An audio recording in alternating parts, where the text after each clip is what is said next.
आने वाले तूफान से बेखबर राहुल अपने दोस्त अमित के साथ एक कैफे में बैठकर बचपन के किस्से याद कर रहा था।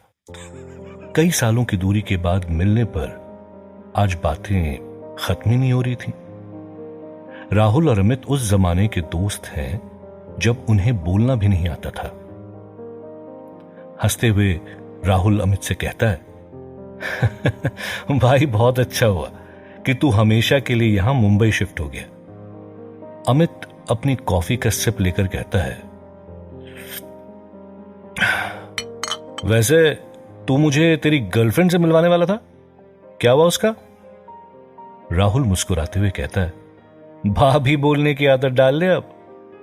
कल उसके बर्थडे पर उसे शादी के लिए प्रपोज करने वाला हूं। ये सुनते ही अमित खड़ा होकर राहुल को गले लगा लेता है। इसी बीच राहुल की गर्लफ्रेंड का फोन आता है। राहुल फोन उठाकर कहता है, आयशा 100 साल जियोगी तुम। अभी तुम्हारे ही बारे में मैं अपने दोस्त को बता रहा था।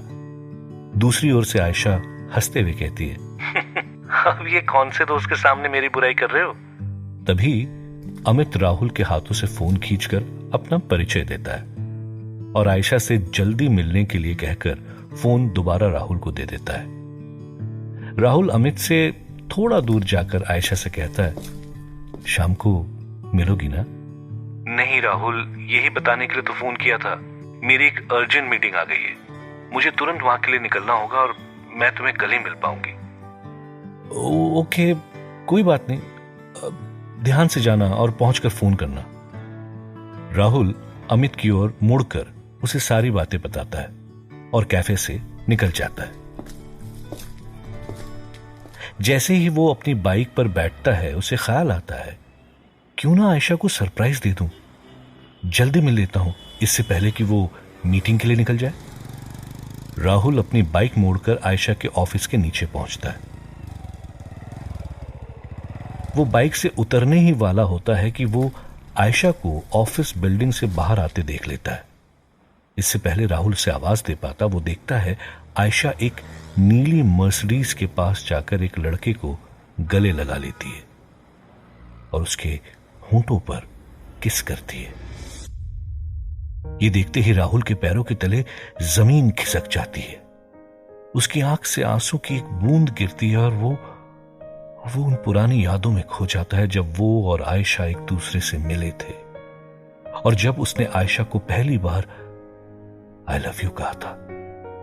राहुल को दुख हो रहा था, लेकिन उससे ज्यादा उसे आयशा पर गुस्सा आ रहा था। वो जैसे ही आयशा से जवाब मांगने के लिए आगे बढ़ पाता, आयशा उस नीली मर्सिडीज में बैठकर वहां से चली जाती है। राहुल इनका पीछा करने की सोचता है, मगर तब उसे ख्याल आता है कि ऐसा क्या अलग हो जाएगा? आखिर इससे बदतर क्या हो सकता है कि वो लड़की जिससे आप शादी करने की सोच रहे हो, जिसके साथ आप अपनी जिंदगी बिताने की सोच रहे हो, वो किसी और की बाहों में हो। राहुल ने आयशा को उसके हाल पर छोड़ने का मन बना लिया और टूटा हुआ दिल लिए वो अपनी बाइक लेकर वहां से चला गया। राहुल को अब उसकी आंखों पर यकीन नहीं हो रहा था। वो बार बार खुद से पूछ रहा था, आखिर क्या कमी हो गई थी? सोचते सोचते राहुल शहर के बाहर आ गया था। दूर दूर तक फैली हरियाली और ढलती शाम उसकी यादों को और झंझोड़ रही थी। राहुल अपनी सोच में डूबा ही हुआ था कि तभी उसे अमित का कॉल आता है। बाइक चलाने की वजह से वो कॉल कट कर रोड पर अपना ध्यान केंद्रित करता है, लेकिन अमित दोबारा उसे कॉल करता है। कोई इमरजेंसी होगी, ये सोचकर राहुल अमित का फोन उठाता है। तभी अचानक उसकी नजर सामने से आते हुए ट्रक पर पड़ती है। खुद को बचाने के चक्कर में उसका बाइक पर से आपा खो जाता है और उसकी बाइक सीधा एक पेड़ से जाकर टकरा जाती है। खून से लथपथ राहुल की आंखों के सामने धीरे धीरे अंधेरा छाने लगता है। उसे सिर्फ बाइक से निकलता हुआ धुआं और खून से लथपथ उसके हाथ पैर नजर आते हैं। दर्द में कराहते हुए उसकी आंखें बंद हो जाती हैं अगले ही पल राहुल की आंखें खुलती हैं। वो झट से अपने आसपास देखने लगता है।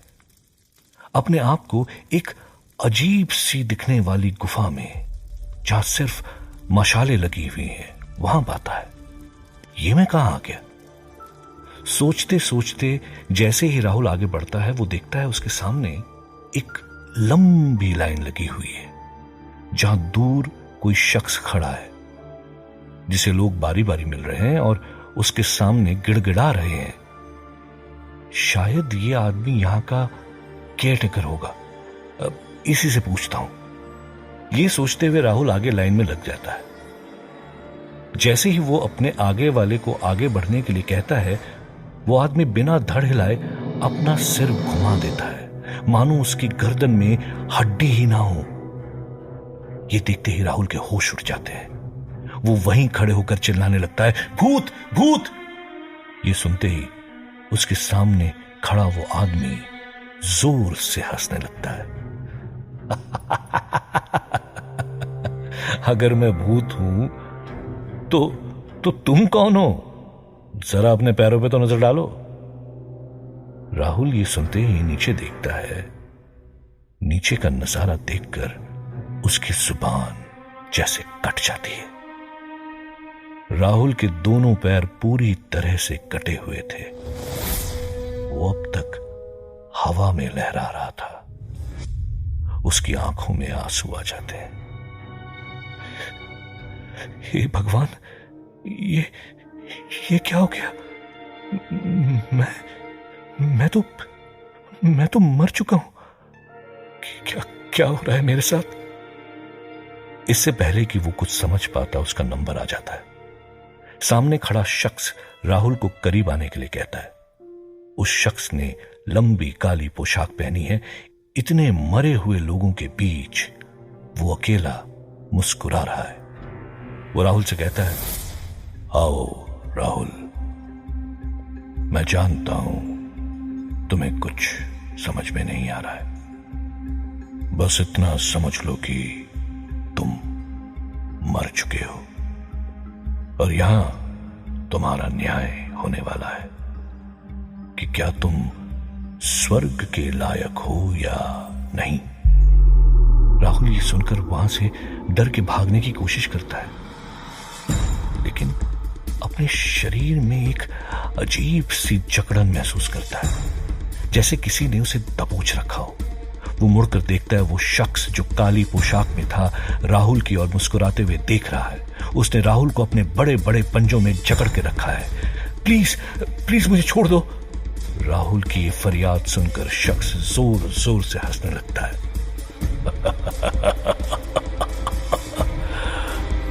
चलो अब और टाइम वेस्ट न करते हुए सीधे काम की बात करता हूं। राहुल को एहसास हो जाता है कि यहां से उसका भागना तो नामुमकिन है। इस आदमी की बात सुनने में ही भलाई है।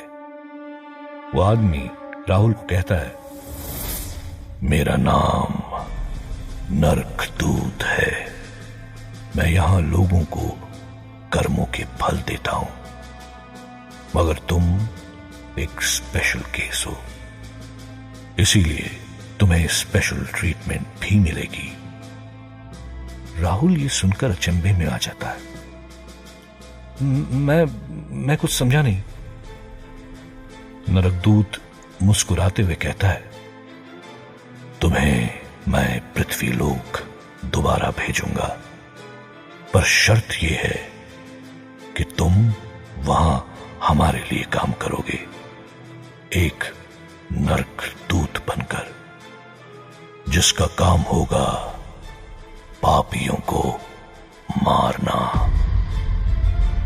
राहुल ये सुनते ही गिड़गिड़ाने लगता है। मारना? अरे मैंने मच्छर तक को कभी नहीं मारा है, इंसानों को कैसे? ये मुझसे नहीं होगा।